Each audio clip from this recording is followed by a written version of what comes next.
Eu já tava achando que não ia dar pra gravar hoje, porque tinha um cara com uma motosserra aqui atrás cortando umas árvores e eu podia jurar que não ia dar pra gravar. Mas agora eu acho que ele parou, então se Deus quiser ele não volta com aquela motosserra. Mas enfim, Deus queira que ele não volte com a motosserra e com aquele barulho infernal. Bora logo pro vídeo. E aí, aqui é o Bruno, eu sou seu apresentador de sempre, você já me conhece. E mais um vídeo sobre Five Nights at Freddy's. Eu tenho que variar meu conteúdo, não pode ser só livro, jogo, livro, jogo. Mas não se preocupem, daqui a pouco vai vir um vídeo sobre um filme... Um filme bem... a minha cara. Pois é. Bom, se você viu meu último vídeo sobre FNAF... Na verdade, se você viu meu último vídeo... Você viu que eu estava falando a respeito dos primeiros animatrônicos de FNAF.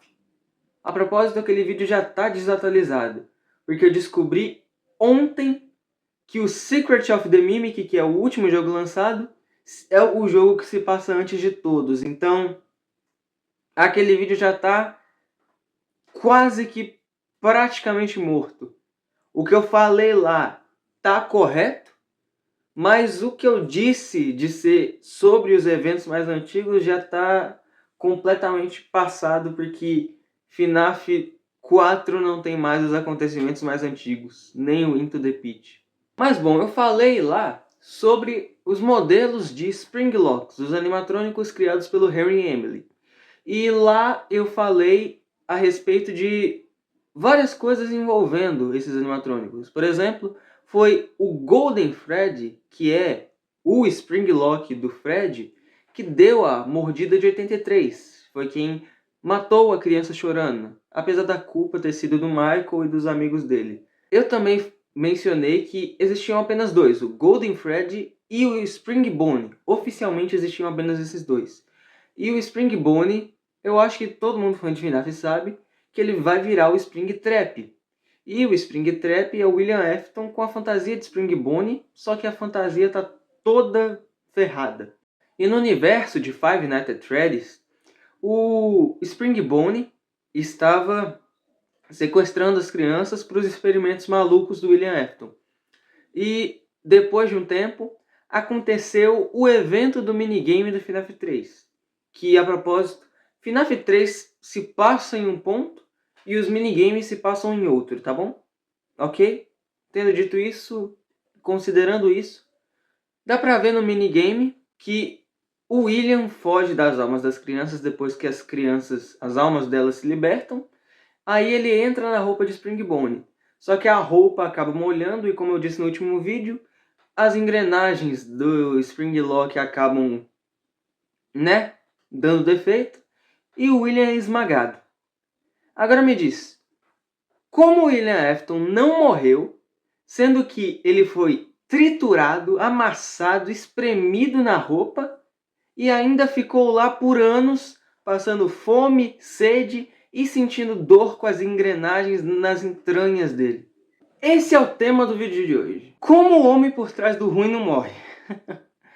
Como que o William Afton não morre de qualquer maneira? Porque, ele faz todas aquelas coisas ruins, aí no FNAF 3 é mostrado que no passado ele foi completamente esmurrado pela roupa e, mesmo assim, depois de anos passando fome, sede e sentindo dor, ele ainda não morre. Como que ele não morre? Isso, por mais que pareça estranho, tem explicação. Porque, como eu disse no meu vídeo sobre ser fã de FNAF em 2025, link na descrição, é um vídeo excelente, eu comentei que existem livros de FNAF e a franquia é gigantesca, então quase tudo se consegue uma explicação por causa da imensidão de conteúdo. Tem mais de 10 jogos, mais de 10 livros e diversos outros conteúdos, tanto oficiais quanto feitos originais da fandom, feitos por fãs de FNAF. Mas há uma explicação oficial nos livros de FNAF. Mais precisamente na trilogia principal, os Silver Eyes, Twisted Ones e Fourth Closet. Mas é importante frisar que os livros não são canônicos aparentemente. Porém, certas coisas que são ditas e certos acontecimentos mencionados são sim oficiais, mas a história dos livros dessa trilogia principal não são canônicas, ok? Apenas algumas coisas que acontecem lá acontecem na timeline principal. Tendo isso em mente, vamos finalmente saber como foi que William Afton não morreu enquanto estava aprisionado e amassado pela armadura. Nos livros de FNAF são apresentadas 3 tipos de energia que são oficiais. Como eu disse, certos pontos são oficiais, outros pontos não são, porque aquele universo dos livros é um universo separado, mas com acontecimentos semelhantes. Então certas partes são oficiais. E essas 3 energias são oficiais na obra principal. E quais são essas energias? Vou explicar cada uma separadamente.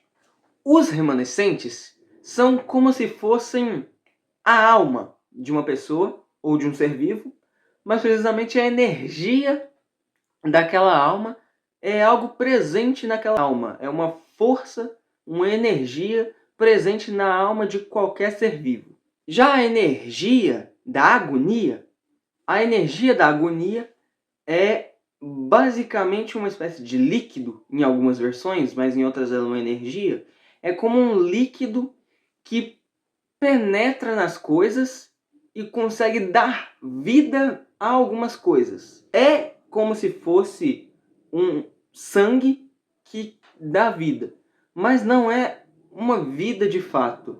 É uma vida, mas você não pensa de fato. Você se mexe, mas não é exatamente como se você estivesse vivo. Fora que o próprio nome já diz, a energia da agonia. Então, apesar de poder dar vida a certas coisas, é uma vida sofrida e a energia tem ligação com o sofrimento.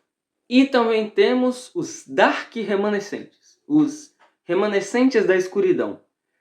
Esses em específico são algo mais diferente. Os remanescentes, só que com energias negativas. É basicamente uma energia sobrenatural feita de forças e energias negativas. Então, sabe quando uma pessoa tá mal, tipo, no canto, e você percebe que a pessoa tá ruim, aí o outro fala, olha, tal pessoa tá ruim, tá com encosto, tem alguma coisa ruim nela.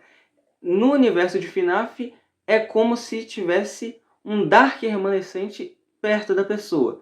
Então, nos livros é apresentado esses 3 tipos de energia.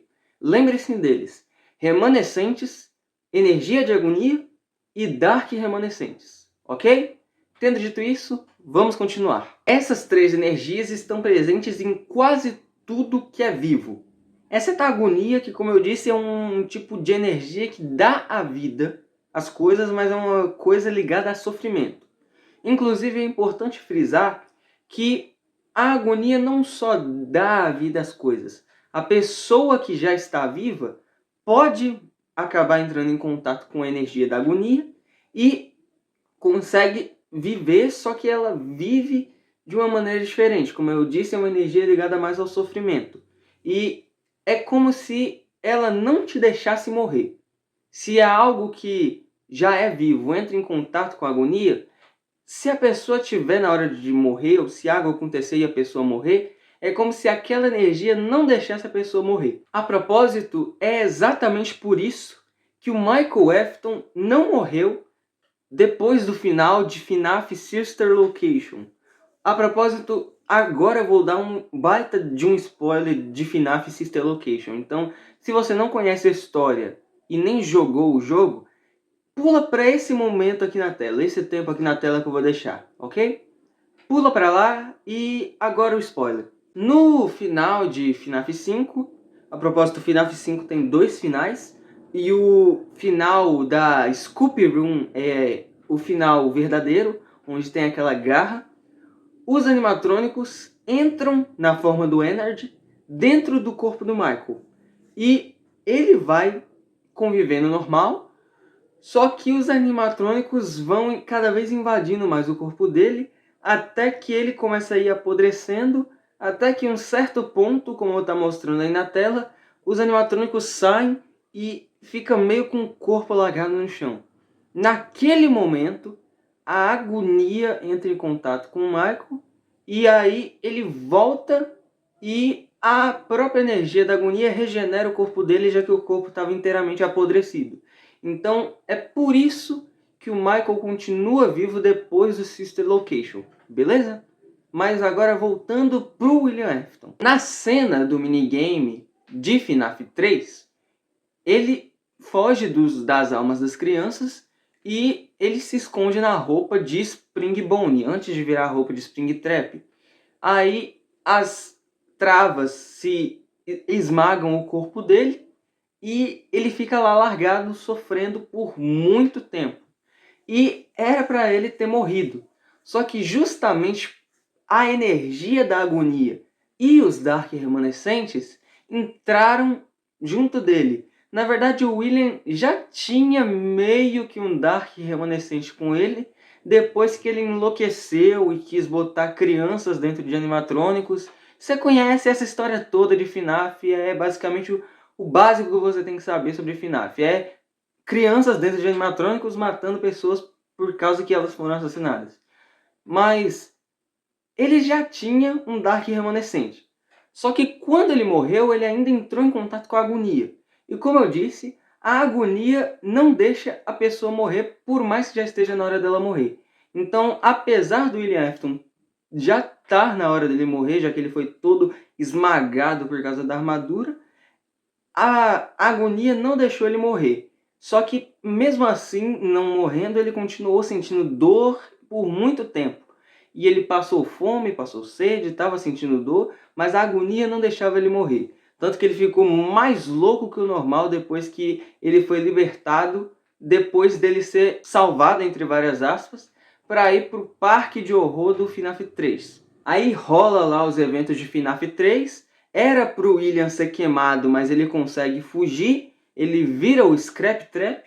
Aí no FNAF 6, aí sim, ele é queimado e finalmente William Afton morre de fato em FNAF 6.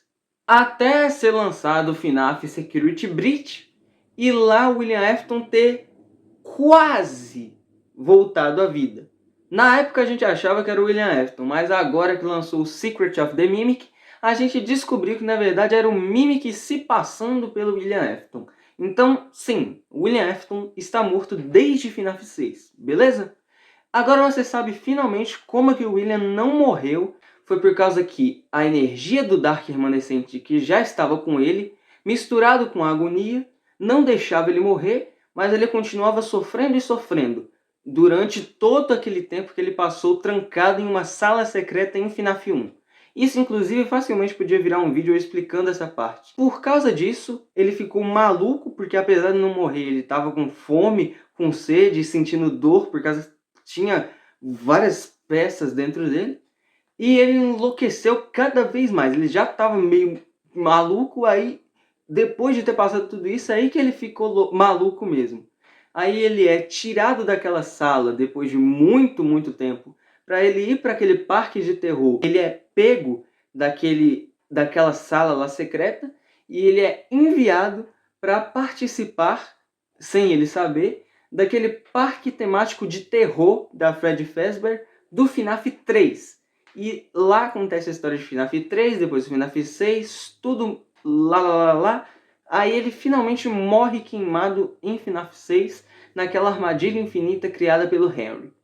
Mas é isso, eu espero que você tenha gostado do vídeo de hoje. Se gostou de fato, dê o like no vídeo, se inscreva no canal e hypa o vídeo se aparecer essa opção. Porque daí o meu vídeo consegue ser enviado para mais pessoas e isso me ajuda a crescer e ser visto por mais pessoas aqui na plataforma.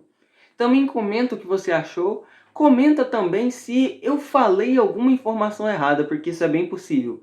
Até porque FNAF tem muita coisa, é muito fácil você se enganar e falar algo errado. Então, comenta aqui se eu errei alguma coisa. E, bom, é basicamente isso. Eu espero que você tenha gostado. E tchau! Yo! E aí, beleza? Eu acho que eu consegui fazer o que os youtubers chamam de janelinha. Tipo, pra eu dar uma mensagem no fim do vídeo. Não sei se vai dar certo, mas eu acho que eu consegui fazer algo interessante agora. Enfim, só vim lembrar para você deixar o like de novo no vídeo, porque foi um vídeo que foi divertido de fazer. Também se inscreve se gostou, porque isso me ajuda. Como eu falei de hypar o vídeo, isso é um botão que vai meio que elevar o meu vídeo em um ranking do YouTube, e isso faz que ele mande para outras pessoas o vídeo. Isso faz com que mais pessoas me reconheçam e faz com que mais pessoas possam ser atraídas aqui para o canal. E é por isso que isso me ajuda tanto. Então, se essa opção aparecer para você depois que você deixar o like, porque essa opção só aparece se você deixar o seu like, a propósito, dê o like no vídeo, hype o vídeo porque isso me ajuda demais justamente por causa disso, ok? Eu sei que o conteúdo tem ficado meio recluso em uma coisa só. Primeiro eu só falei de livro e agora eu só tô falando sobre Five Nights at Freddy's. Mas eu juro que isso não vai durar por muito tempo, ok? Até porque o próximo vídeo finalmente vai ser sobre um filme, se eu conseguir. E é isso, finalmente o conteúdo vai mudar para algo diferente. E eu pretendo não ficar sempre, toda hora, num hiperfoco gigantesco em algum tema. Então é isso, eu sou o Bruno e tchau!